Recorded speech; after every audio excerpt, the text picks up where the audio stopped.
Azad engineering limited company. ఈ company వచ్చేసి 2008లో establish అయిన కంపెనీ అనమాట.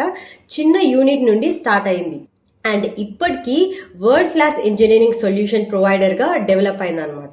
సో ఇది హై ప్రిసిషన్ కాంపోనెంట్స్ ని ఎయిర్ క్రాఫ్ట్ ఇంజిన్స్ లేకపోతే డిఫెన్స్ సిస్టమ్స్ కి మ్యానుఫ్యాక్చర్ చేస్తుంది. సో ఈ కంపెనీ బిజినెస్ అండ్ ప్రొడక్ట్స్ గురించి మాట్లాడినట్లయితే కంపెనీ ప్రొడక్ట్స్ లో గ్రాస్ ట్రిబ్యూన్ బ్లేడ్స్ అండ్ అలాగే aero engine parts and also defence equipment components కానీ హై ప్రిసిషన్ క్రిటికల్ పార్ట్స్ అనేది ఉంటాయన్నమాట.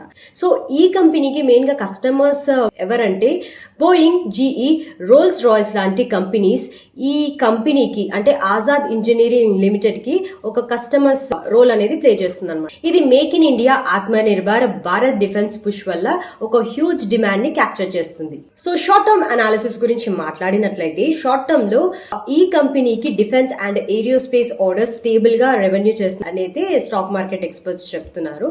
సో లాంగ్ టర్మ్ గురించి మాట్లాడుకున్నట్లయితే ఇండియాలో డిఫెన్స్ ఇండిజినైజేషన్ అండ్ గ్లోబల్ లో ఏరియోస్పేస్ డిమాండ్ పెరిగింది కాబట్టి ఈ కంపెనీకి ఒక మంచి గ్రోత్ ఆపర్చునిటీస్ అయితే ఉంటాయని స్టాక్ మార్కెట్ ఎక్స్పర్ట్స్ చెప్తున్నారు. సో ఎక్స్పోర్ట్ ఆర్డర్స్ కూడా కంపెనీ స్ట్రాంగ్ గా పైప్ లైన్ లో ఉన్నాయని అయితే చెప్తున్నారు అనమాట. సో ఇప్పుడు స్టాక్ మార్కెట్ ప్రైస్ గురించి మాట్లాడుకున్నట్లయితే స్టాక్ మార్కెట్ ఎక్స్పర్ట్స్ ప్రకారం స్టాక్ ఇప్పుడు ప్రీమియం వాల్యుయేషన్ లో ట్రేడ్ అవుతుంది.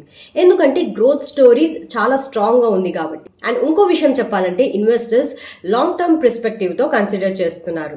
సో ఫైనల్లీ సింపుల్ గా చెప్పాలంటే ఆజాద్ ఇంజనీరింగ్ అంటే ఏరోస్పేస్, డిఫెన్స్, ఎనర్జీ సెక్టార్ లో ఒక ఇండియాలో ప్రైడ్ గా ఉన్న కంపెనీ. ఫ్యూచర్ లో డిఫెన్స్ అండ్ ఏవియేషన్ బూమ్ లో ఈ కంపెనీ ఒక స్ట్రాంగ్ రోల్ ని ప్లే చేస్తుంది అనమాట.